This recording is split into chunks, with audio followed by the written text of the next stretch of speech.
So last time we saw how we could create a queue in Orchestrator. Now let's see how we can add items to that queue. So we'll click process and we'll name a process called Add Queue Item. Create it. And while this one is processing, let's move to Orchestrator to create a queue.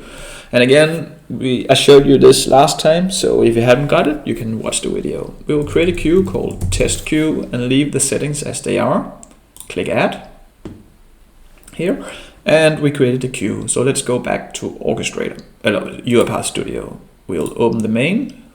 And I think we will create a flowchart because we will create two processes, one simple add queue item and a more complicated one.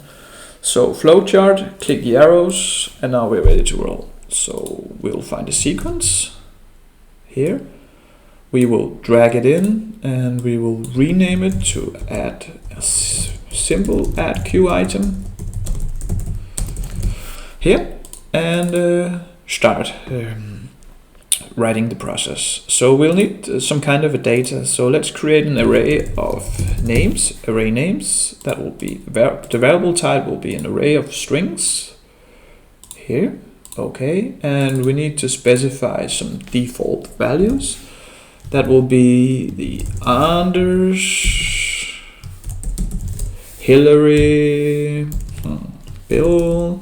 Let's create one or two more. So let's create Donald, that should do. Then we need to go through this array and add it to the queue. So let's first find a for each here. And that'll be the for each item in this array. So that'll be the for each item in array names. And then we will add the queue item. So we will drag this one in, and let's talk about the two most important properties. That's the queue name. That will be the name of our queue here. So let's write in the name of our queue, test queue. It's not case sensitive, so we didn't have to make that uppercase, but we'll do it. You could also put in a variable if you coded a variable with the name test queue here, but we will just hard code it. And the other important information, that's the property, that's the item information. So click the three dots here. We will add a name, so that will be name, and the value, that will just be the item, because the item is first Anders, Hillary, Bill, and Donald. So like this, and then we will remember to convert it to a string with this .NET command. Click OK, and now we could actually add these four names to our queue. Let's see how that works. We will run the file, and the robot will start up, and now it should have added the items to the queue. So let's head to Orchestrator, click the three dots, view transactions, and we can see that there's four items here. Of course, it's our names. This one is Hillary, and you have to trust me that the other ones are Donald, Bill, and Anders. Let's talk a little bit more about the properties. We could set a reference. That could be like, let's say that this one we will have a reference code, so that could be project names here. And let's try to run it. Now we will have a reference code here. Let's see how that works. We could update it here, and we can see that it's called project names, like the name we gave it. We could even add the date now. So let's click the three dots here. That will be the easiest thing. And then we will write in the date time here. Now, and then to short date string. Now it will add in the date.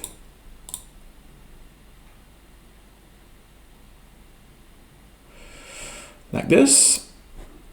And there's loads of other ways you can even add the time as well, but I won't show it. But if you want to see it, the code, let's just give it a comment and I will write it to you. So this one was the reference. I think you got that now. So let's just delete this again. Then we got two important criterions if we want to prioritize these queue items and in what order they should be processed. Remember, when they're processed, they become transactions. But we can prioritize by high, normal, or low. The default is normal, or we can add in a deadline. So we can add, let's say the deadline is in 2 hours or something. We will write in DateTime.Now. And then we will add like 2 hours here, parentheses, 2 hours. I'm not sure how, because the Orchestrator queue will have the criterions priority and the deadline, and I'm not sure how that is rated, but you'll get the idea. We can even write in the date up here. So we will write in the date here. That will be the 1st of January, or the 20th of January 2021, and 8 o'clock in the morning, like this.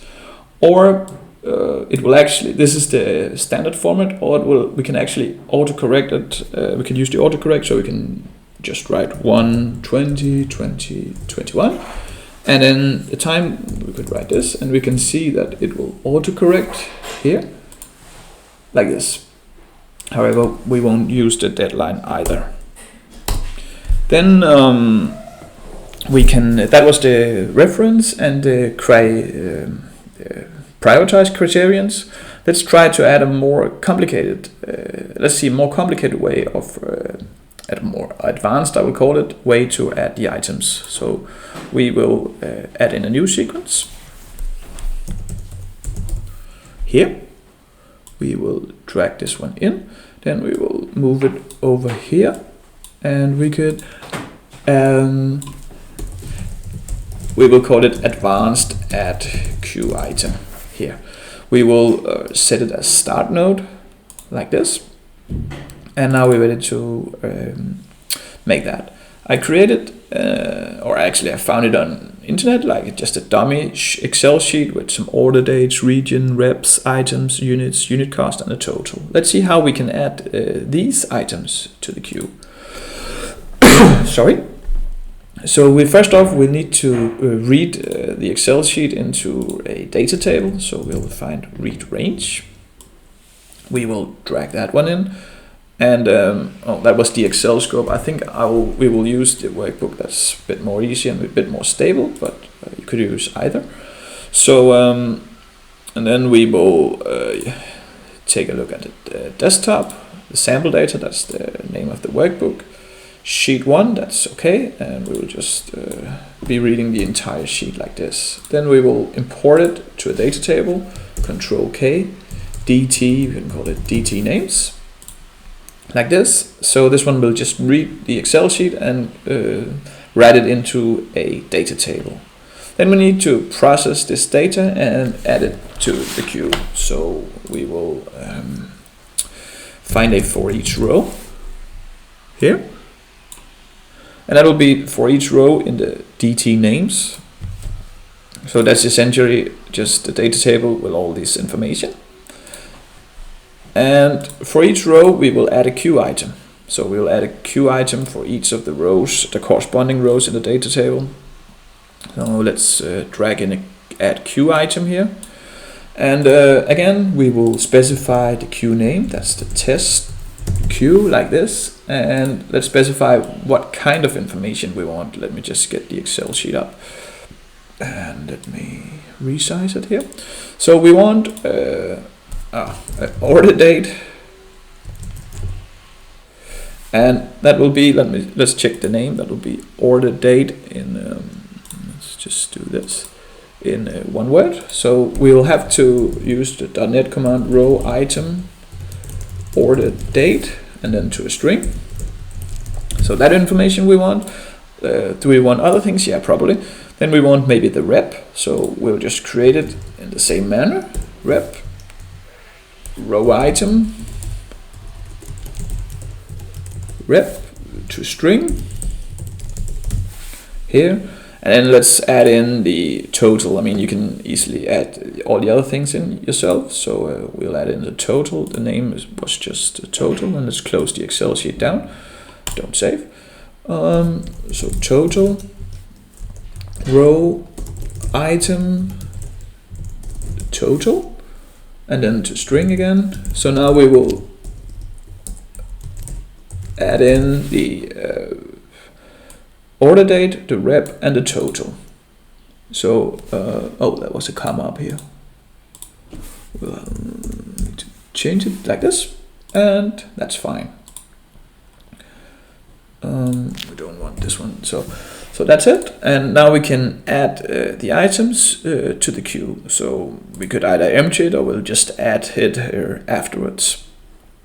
Maybe we, yeah, we could empty it, but let's don't do that. So now it will read the range from the Excel sheet to a data table and process that data table and add all the data to the queue. Like this. And we will refresh our queue, and we can see that it added a lot of items. Let's just take maybe 1 or 2 of them, and we can see that the order date here, the rep here is here, and the total is here. And we can even, yeah, well, you gotta trust me that on this one it's all good, like order date, the rep, and the total.